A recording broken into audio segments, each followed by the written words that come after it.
Hello नमस्कार। आज की हम इस वीडियो में बात करेंगे बहुत ही चर्चा में रहा एक मुद्दा जो फ़िलहाल बहुत ही चर्चा में है। ठीक है, वो है क्या, वो जानते हैं हम इस वीडियो में। वो है हमारा विधि आयोग। क्या है? विधि आयोग। ठीक है, भारत का विधि आयोग। जानते हैं ये क्यों चर्चा में है, इसके बारे में सारे, इसका इतिहास, सारी इसकी मतलब क्या क्या है, किस लिए इसको बनाया गया है, इसके अभी वर्तमान में अध्यक्ष कौन है, सारी बातें हम इस वीडियो के माध्यम से जानेंगे। फिर देखते हैं। जैसे कि बताया जा रहा है कि भारत में 22वें विधि आयोग के अध्यक्ष अभी फ़िलहाल में ऋतुराज अवस्थी बनाए गए हैं। किसे बनाया गया है? ऋतुराज अवस्थी को बनाया गया है। ठीक है, अभी जो हमारा चल रहा है आयोग, ये कितने नंबर का है? 22वें नंबर का। ठीक है, 22वें नंबर का विधि आयोग चल रहा है, जिसके वर्तमान अध्यक्ष ऋतुराज अवस्थी जी बनाए गए हैं। ठीक है, अब हम बात करते हैं कि मतलब ऋतुराज अवस्थी कौन है। ठीक है, इनके बारे में थोड़ा कुछ यहीं पे जान लेते हैं, फिर आगे बढ़ेंगे। जैसे ऋतुराज अवस्थी जी हैं, ये एक न्यायमूर्ति हैं। ठीक है, एक जस्टिस है, न्यायाधीश हैं। ठीक है, जो ये 3 जुलाई 2022 को कर्नाटक उच्च न्यायालय के मुख्य न्यायाधीश के रूप में सेवानिवृत्त हुए हैं। ठीक है, 3 जुलाई 2022 को कर्नाटक उच्च न्यायालय के मुख्य न्यायाधीश के रूप में ये सेवानिवृत्त हुए हैं। मतलब ये कर्नाटक उच्च न्यायालय में न्यायाधीश के पद पे थे। ठीक है ना, और ये मतलब सेवानिवृत्त होने से पहले इलाहाबाद उच्च न्यायालय में भी कुछ अपना कार्य किए हैं। ठीक है, ऐसा नहीं है, मतलब वहाँ से निवृत्त होने से पहले ये इलाहाबाद उच्च न्यायालय में भी अपना काम किए हैं। ठीक है, ये एक और ही हॉट, मतलब इनके इसलिए भी इनको जाना जाता है कि जो कर्नाटक में हिजाब का हुआ था, सॉरी हिजाब का नहीं, हाँ हिजाब का ही विवाद हुआ था, तो इन्होंने ही वो फैसला सुनाया था कि सरकारी कॉलेजों में मुस्लिम लड़कियों के हिजाब पहनने पर प्रतिबंध बरकरार रखा था। ठीक है, इन्होंने ही उस प्रतिबंध को बरकरार रखा था। ठीक है, फिर इनके बारे में हम जान गए। फिर हम आगे चलते हैं, थोड़ा आगे चलते हैं। तो आगे क्या है? ये है कि 21वें विधि आयोग के अध्यक्ष, मतलब इससे पीछे जो चल रहा था वो 21वां विधि आयोग था, जिसके अध्यक्ष कौन थे? बलबीर सिंह चौहान थे। कौन थे? बलबीर सिंह चौहान थे। ठीक है, न्यायमूर्ति थे, ये भी एक न्यायाधीश थे। ये मतलब बलबीर सिंह चौहान थे। अब पता करते हैं ये खबरों में क्यों है। ठीक है, खबरों में क्यों है, आगे चलते हैं। ठीक है, जैसा कि बताया जा रहा है कि हाल ही में केंद्रीय मंत्रिमंडल ने 3 साल की अवधि के लिए, कितने साल की अवधि के लिए? 3 साल की अवधि के लिए भारत के 22वें विधि आयोग के गठन को मंजूरी दी है। ठीक है ना, मतलब मंजूरी नहीं दी है, गठित हो गए हैं। ठीक है, जो हमारा 22वां विधि आयोग है गठित हो गया है। जिसका अध्यक्ष कौन बने हैं? जिसका अध्यक्ष बने हैं ऋतुराज अवस्थी। जिसका अध्यक्ष बने हैं ऋतुराज अवस्थी जी। ठीक है, हाँ, तो मतलब अभी 22वां विधि आयोग चल रहा है। ठीक है, आगे देखते हैं फिर हम। जैसे प्रमुख बिंदु में हम क्या देखेंगे? प्रमुख बिंदु में हम ये देख रहे हैं कि भारत, जैसे हम जानते हैं कि विधि आयोग मतलब कैसे काम करता है, ये संवैधानिक है या गैर संवैधानिक है, ठीक है, या विधिक है, क्या है हम समझते हैं। ठीक है, जो भारत का विधि आयोग है, समय समय पर भारत सरकार द्वारा गठित एक गैर संवैधानिक निकाय है। ठीक है, यानी भारतीय कॉन्स्टिट्यूशन में इसके बारे में जिक्र नहीं किया गया है। ठीक है, ये कैसा है? गैर संवैधानिक निकाय है। ठीक है, और स्वतंत्र भारत का, अभी थोड़ा इतिहास जान लेते हैं, आगे चल के हम थोड़ा इतिहास जान लेते हैं इसके बारे में कि स्वतंत्र भारत का ये नहीं बोला जा रहा है पहली बार कब हुआ था, स्वतंत्र भारत का बताया जा रहा है। स्वतंत्र भारत का पहला विधि आयोग 1955 में 3 साल के लिए स्थापित किया गया था। कितने साल के लिए? 3 साल के लिए स्थापित किया गया था स्वतंत्र भारत का। कब स्थापित किया गया था? 1955 में। ठीक है, अब ये जान लेते हैं यहीं पे कि जैसे स्वतंत्र भारत का 1955 में स्थापित किया गया, तो मतलब सबसे पहले, अच्छा थोड़ा सा ये जानते हैं यहाँ पे कि जैसे मतलब स्वतंत्र भारत का पहला विधि आयोग गठित हुआ था, तो उस समय इसके अध्यक्ष कौन थे?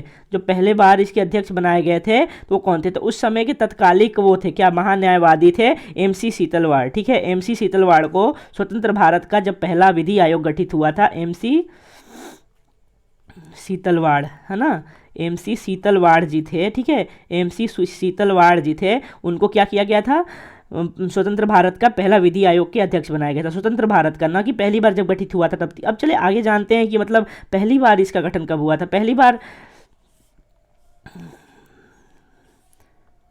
बार इसका गठन, पहला विधि आयोग 1834 में ब्रिटिश काल के दौरान 1833 के चार्टर अधिनियम द्वारा स्थापित किया गया था। यह भी क्वेश्चन बनता है कि किस अधिनियम द्वारा विधि आयोग गठित हुआ था। तो 1833 का जो चार्टर अधिनियम आया था, ठीक है, उसके द्वारा ही पहला विधि आयोग स्थापित किया गया था। ठीक है, यहाँ पे जिक्र नहीं हुआ, हम बता दे रहे हैं जब पहली बार 1834 में विधि आयोग बनाया गया था 1833 के चार्टर अधिनियम के द्वारा, तो उस समय जो अध्यक्ष बने थे वो कौन थे? लॉर्ड मैकाले थे। कौन थे? Lord Macaulay. यानी पहले बार ऐसे बोला जाए ना, मतलब सर्वप्रथम कौन इसके अध्यक्ष बने, तो लॉर्ड मैकाले बने। कौन बने, लॉर्ड मैकाले बने। और स्वतंत्र भारत में होने के बाद, मतलब 1947 के बाद जब ये विधि आयोग 1955 में स्थापित हुआ था पहली बार, तो इसके जो अध्यक्ष बने थे वो बने थे उस समय के तत्कालिक जो महान्यायवादी थे MC सीतलवाड़ जी, उनको इसका अध्यक्ष बनाया गया था। ठीक है, हम आगे समझते हैं इसके बारे में। अब इसका कार्य समझते हैं कि इसका कार्य क्या है। ठीक है, अब जानते हैं विधि आयोग, जैसे पूछ रहा है कार्य में, तो विधि आयोग कानून में अनुसंधान करता है। क्या करता है, अनुसंधान करता है और भारत के मौजूदा कानूनों की समीक्षा करता है। मतलब जितने भी अभी हमारे अंदर, हमारे भारत में संविधान के थ्रू कानून बने हुए हैं, जितने भी हमारा IPC है, ठीक है, CRPC है, जितने सारे कानून बनाए गए हैं, ठीक है, उसकी कौन समीक्षा करता है, विधि आयोग करता है। कौन समीक्षा करता है, विधि आयोग करता है। ठीक है, ताकि इसमें सुधार किया जा सके। अगर कोई त्रुटि दिख रही है, अगर लग रहा है कि हाँ ये गलत है, हम कुछ बताएंगे, मतलब इसने बहुत सारी सिफारिशें की हैं हमारे कानून में सुधार करने के लिए, हम आगे जिक्र करेंगे। ठीक है, तो क्या करता है ये विधि आयोग, कानून में अनुसंधान करता है। ठीक है, और भारत में मौजूदा कानूनों की समीक्षा करता है ताकि इसमें सुधार किया जा सके। और केंद्र सरकार या स्व प्रेरणा द्वारा, मतलब केंद्र सरकार को भी ये प्रेरित करता है कि आप मतलब इसमें सुधार करिए, या खुद को लगे कि हाँ ये गलत है, इसके द्वारा संदर्भ में क्या करता है, नए कानून बनाने की मांग करता है या कानून बनाने की कोशिश करता है। ठीक है,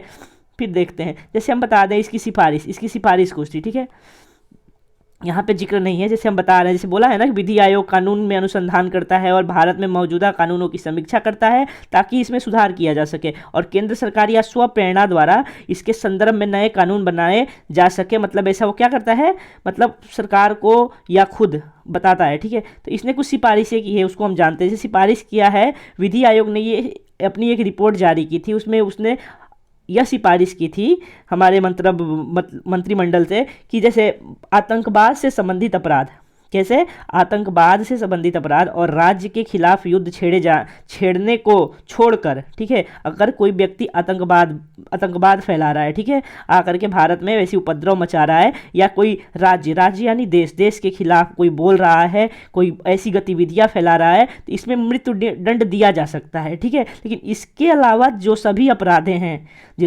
अपराधे हैं उनको मृत्युदंड के श्रेणी में न रख के मृत्युदंड को समाप्त कर दिया जाए। मतलब यहाँ पे मृत्युदंड ओनली किसके लिए, आतंकवाद और राज्य के खिलाफ युद्ध छेड़ने के सभी अपराध, मतलब जितने इतनी कुकृतियां हैं इसके खिलाफ मतलब मृत्युदंड रखा जाएगा, लेकिन इसके अलावा और सारी जितनी भी अपराधे हैं उसमें मृत्युदंड समाप्त कर दिया जाए। और एक चुनाव संबंधित भी सुधार की इसने सिफारिश की है। ठीक है, जैसे लोकसभा और राज्य विधानसभा होता है ना चुनाव, लोकसभा का चुनाव और राज्य विधानसभा चुनाव, ये दोनों ही अलग अलग समय पर होता है। ठीक है, तो इसको भी एक साथ कराने की सुझाव इसने मतलब पेश की थी। ठीक है, और इसने एक और बहुत ही इंपॉर्टेंट सिफारिश की थी, जैसे नहीं होता है पहला समान नागरिक संहिता। ठीक है, समान नागरिक संहिता पूरे देश में लागू करने के लिए, ठीक है, इसने ही सिफारिश की थी। यानी 3 प्रकार की ऐसी सिफारिशें जो बहुत ही अच्छी हैं, जैसे मृत्युदंड समाप्त करने की, मतलब हर अपराध में मृत्युदंड मिल जा रहा है। ठीक है, अभी ऐसे मतलब बताया जाता है कि अभी मृत्युदंड केवल ना अगर संवैधानिक रूप से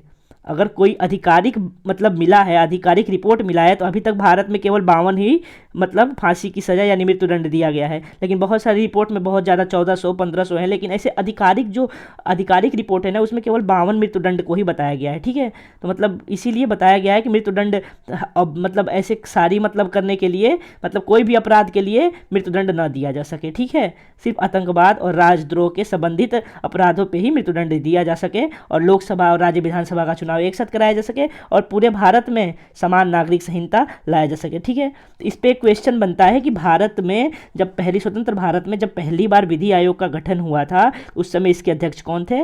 आप प्लीज़ कमेंट बॉक्स में इसका आंसर कर सकते हैं। ठीक है, धन्यवाद। नेक्स्ट वीडियो में मिलेंगे कोई अच्छा और टॉपिक लेकर के।